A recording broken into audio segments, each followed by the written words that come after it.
I said it once and I'll always say it again. Forge, aka Daniel Lone Eagle, aka Daniel Lone Desert Eagle, is one of the most underrated X-Men ever.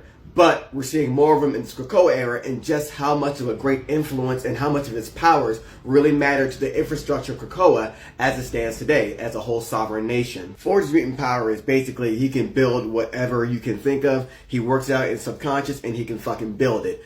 What you need to know about this man, first and foremost, he is the gunbar king of the mutants. This man can build anything, and he's like, you know what? I'ma build a gun. I lost my remote. I'ma build a gun for that. He is the gunbar king. There ain't nothing this man can't fix with a gun, apparently. But also, the other side of him we're seeing in Krakoa is how he uses his mind for other things, finally, as well. When Cyclops had a real public death, then got resurrected, he had to keep his identity secret because the word wasn't out yet that mutants could be brought back via resurrection. Forge created the Captain Krakoa fit for Cyclops, and Cyclops was kind of down about it because he didn't want to keep hiding who he was and being somebody else. But Forge had to tell him, like, yo, look, I know you don't like this, but there's a lot of mutants out there that don't have offensive powers like you. So whatever feedback you can give me on the suit, this could really go toward helping them. As a matter of fact, all mutants should be rocking this right now, actually. Even Sync knows Forge is that fucking guy. He's impressed with his ability because he synced with him in order to do all the technology around the treehouse. And Forge is like, yo, you're giving me a lot of credit, but I'm not a better me than you are. But Forge's ability has really increased the infrastructure around Krakoa. This guy made a telepathic satellite to communicate with Araco, which was formerly Mars. The man made a gun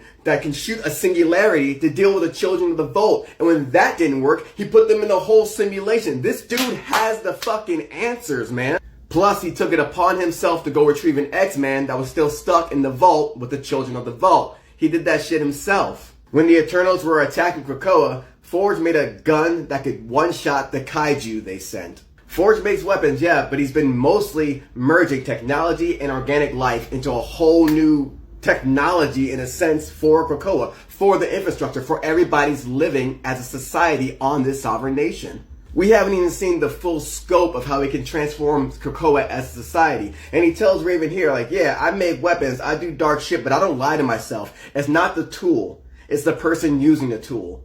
And it always starts with best intentions, but in the end, it's on the person. I'm just saying, you gotta give Forge way more credit, man. He's been doing so much infrastructure and so much work for Krakoa as a whole society.